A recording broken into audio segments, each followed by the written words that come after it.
Hey guys, this is Siddharth है। क्या आपने कभी सोचा है कि जितना आपका दोस्त पढ़ता है उतना ही आप पढ़ते हैं, मगर फिर उसके मार्क्स ज़्यादा क्यों आ जाते हैं? So let's talk about the most famous technique SQ3R, which was given by Robinson in year 1946 in his book named Effective Study. So चलें देखते हैं कि SQ3R मेथड है क्या। It consists of 1 S, 1 Q and 3 R. S stands for survey.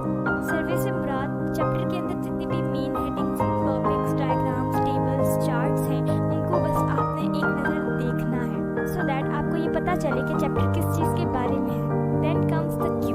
Q stands for the question. इसमें आपने exercise के long और शॉर्ट क्वेश्चंस को देखना होता है एक नज़र सो दैट कि आपको ये पता चले कि कौन से टॉपिक की कितनी इंपॉर्टेंस है और कौन सा टॉपिक किस तरह से क्वेश्चन किया जा सकता है in the paper. Then now come towards the 3R. 3R से मुराद ये है कि इसमें 3 R है।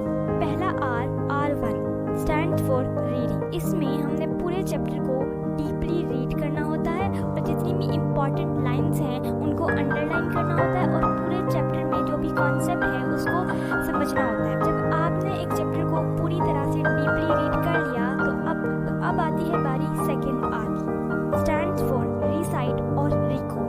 रिसाइट का मतलब ये है कि जो भी चीज़ आपने पढ़ी है उसको ऊंची आवाज़ में किसी को समझाने की कोशिश करनी है। इसको फेमेंट टेक्निक भी कहते हैं। एंड रिकॉर्ड का मतलब ये है कि आपने जो भी पढ़ा है या जो भी आपने रिसाइट किया था उसको अब आपने रिकॉर्ड करना है, किसी पेपर पे लिख कर देखना है और इस टेक्निक को एक्टिव रिकॉल टेक्निक भी कहते हैं। Then now come towards the third R which stands for revise. आपने जो भी पढ़ा है उसको 24 आवर्स के अंदर अंदर आपने रिवाइज करना है या फिर अपने एक दिन छोड़कर अगले दिन उसको रिवाइज करना है और इस टेक्निक को स्पेस्ड रेपिटेशन कहते हैं। तो ये SQ3R मेथड 3 टेक्निक से मिलकर बना हुआ है, active recall, Feynman technique, spaced repetition. इसीलिए ये बहुत ज़्यादा इफेक्टिव भी है। अगर आप इस टेक्निक को फॉलो करते हैं so you will see visible changes in your studies.